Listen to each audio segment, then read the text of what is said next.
second video. Yay! So, what are we doing in this video? Well, initially, since the whole purpose we started this channel was to talk about university, we figured our second video should be about all things to do with university. So what degrees we're doing, why we're doing them, how we're finding London, etc. So I've got a series of questions prepared for us so we don't get too sidetracked. So we'll jump right in. What are you studying and why? Right now, mine's a bit of a long story because I didn't really know exactly what I wanted to do. I started off on the whole medical, going physiotherapy. I did biology and sports and stuff at A levels, but then I actually didn't really want to do that. I wanted to go into something a little bit more creative, but not like arts or anything like that. But I wanted to do something where I can come up with ideas. So I'm doing marketing at university. What are you studying? Yeah, I've always been down the science route. It was something that I enjoyed, found interesting, and I was fairly good at. So it was something I always thought to pursue. But there was a point in my life where I was stuck between law and science, and I was stuck in that position for a really long time because I'm very argumentative, and a lot of people were like, you'd be good at something like law. However, I chose science, and the degree I chose to do is biological sciences. That's what I'm currently doing, and I'm in my second year. What has uni taught you so far? Uni so far, as in the whole general experience of university, is that not everybody at uni can be what they seem at first hand, because everybody's trying to impress everybody and everything like that. And one thing I have learnt from uni is that it's not as daunting as people initially first say it is. If you know how to keep on top of your work, uni can be something really fun. What I've learnt so far is that you're going to meet a diverse group of people. You're going to interact with people from many walks of life that you wouldn't normally interact with, and that's okay. Try and have as many friends that do different degrees to you as possible, because being with the same type of people with the same lectures, sometimes you need someone who does something completely different to you, something that you don't even understand, just so you experience new things. As for work-wise, what first year taught me was don't do everything last minute. Don't be like me, who was cramming exams and printing out lecture notes from 6 months ago. Uni is actually a short period of time. If you structure it well, you can be on top of your work, and that's what I'm really trying to do this year round, and it's working out. Exam season won't be too much of a panic for you. That's what I've learned so far. Yeah, and the first semester goes so fast. I think the whole 3 years goes by really fast, to be honest, because if you think about it, we finish exams and stuff around April, May time, and you started in September. That's 6 months. It's not even a full year in university. So make the most of it. Enjoy yourself, have fun, do a lot of stuff that you wouldn't normally do. Yeah, just take up the opportunities that the university has to offer, because once you get outside of university, you won't necessarily have all those offers coming at you. So if university is offering work experience stuff... Was it everything you expected? I think it was more than I expected, because coming into university, I was thinking, am I going to be university material? Is this going to be for me? Is it going to be too hard? But when I came into it, I was like, oh, it's actually not as hard as I thought it was going to be, and I actually can cope with it if you got the right ways of coping with things. And I think it was better than I expected. I think for me, I don't know, not so much, in the sense of, do you know how everyone you kind of have a stereotype of how a situation is going to be, but it doesn't pan out that way, in the sense of club-wise and societies, it's a lot to do. Realistically, you think, oh, you can join pretty much everything you want to do, but looking at workload, prioritizing, and sometimes just Netflix and chill, so it's a lot of work in terms of trying to balance everything.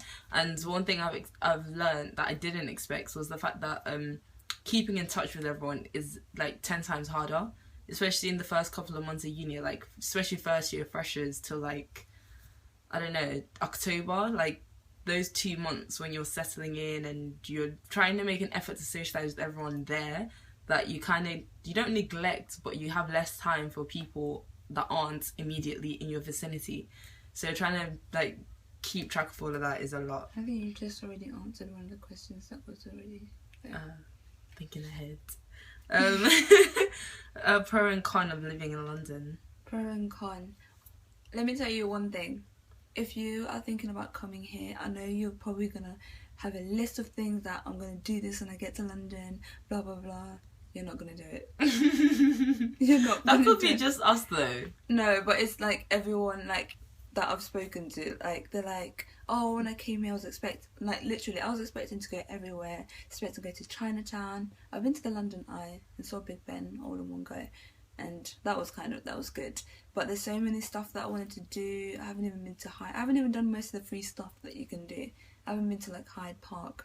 But bearing in mind it is winter, it's like right now it's, what's the time? It's, okay, it got dark at like 4 and it's cold. Yeah, but it's winter now. We came in September.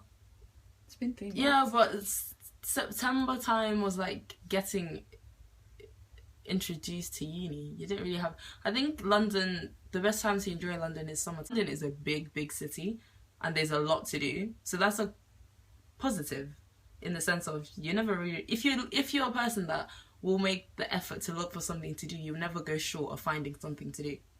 Yeah, I think that's maybe where I'm in the problem, because I like to do stuff with somebody else. Like, I don't, like, there is certain stuff that I like to do by myself, but if it's like exploring, I like to have someone that I'm like, oh my gosh, did you just see that? Instead of like then being by myself.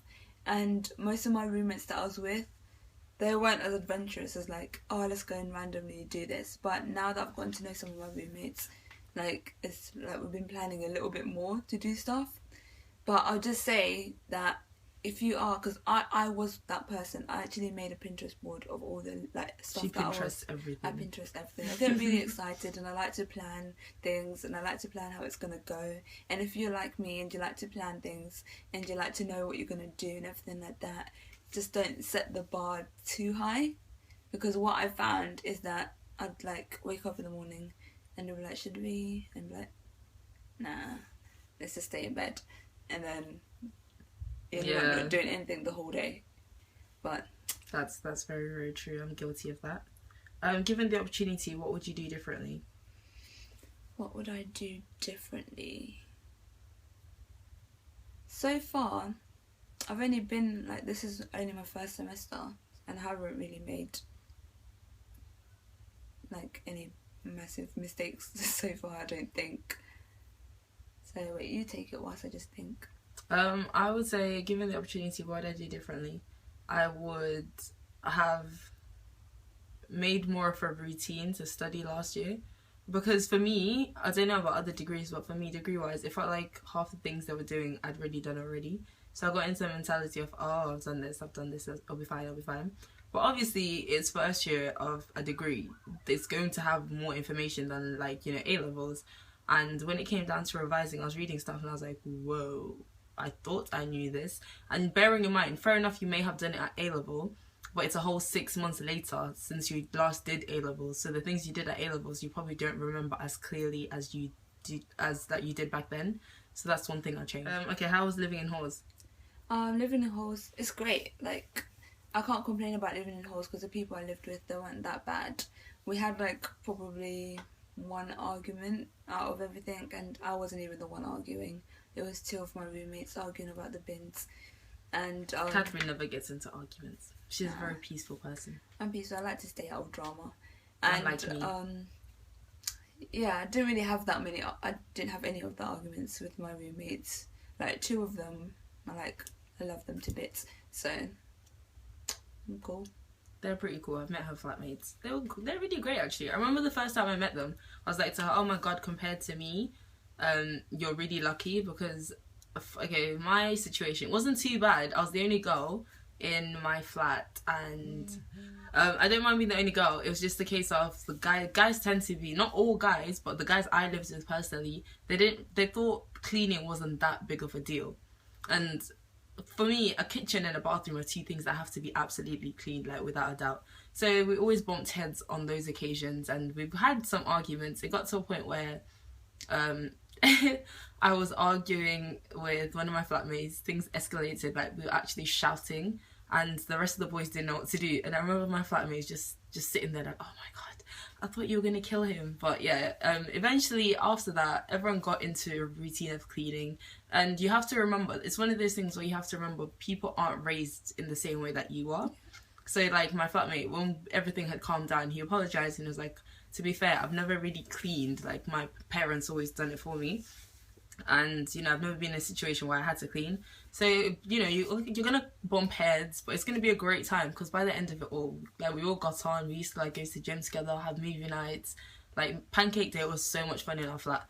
So, yeah, that's something I learned, and to be more tolerable of people. Yeah, that's true. Like, I learned a lot that the way people are raised is completely different. Like, at my house, you have to do the dishes after you've eaten. And so, for me, once I'd finished eating, I'd go and do the dishes straight away, and they'll be like, oh, you're doing the dishes. And then this weekend, I've been away, and we came back, and there was like a sink full of dishes. And I'm just like, but yeah, so that's one thing. How was moving from a big city to a small city? I think I kind of got used to it because I'm used to moving about. I moved from a small town to a city that I thought was big when I moved to Leicester, but apparently it's not that big. But yeah, I'm quite used to it because I have moved around quite a lot in my life. So. I always thought London would be such a daunting city to live in. Maybe because I don't live in Central. But even when I go to Central, I don't feel overwhelmed. I think it's a case of... Because I remember I was like, oh my god, the underground system, I will never be able to use it. It's just so complicated. Like, looking at the map of the underground, you just see so many lines and different colours, and you're like, oh my god. But for a start, at every station there's signs. Like, if you can read, you can get anywhere in London. It's as simple as that. So... And there's always somebody there to ask. Don't ask the people that are walking by because most of them are probably tourists. They have no idea where they're going. Probably, yeah. So yeah, so there's always someone you can ask. What I love about London is it's so busy, and I really appreciate the transport system. Because when I go back home and like my sister tells me, oh, the last bus is that, what is the last bus? I don't understand this terminology you're using. There's 24-hour transport in London. So compared to like a small city, I really, really appreciate the transport. And the fact that you can do literally anything, like anything you can think of, you can do it in London. Yeah.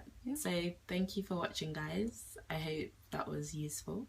If you have any questions on like moving to London, if you guys are moving to London at all, if any of you are watching, or if you have any other questions on university, let us know. Put it on the comments. Come on, guys. We actually want to read these. Like, we're really excited. Unless nobody's watching our videos, then that would be quite sad. See you in the next video, guys.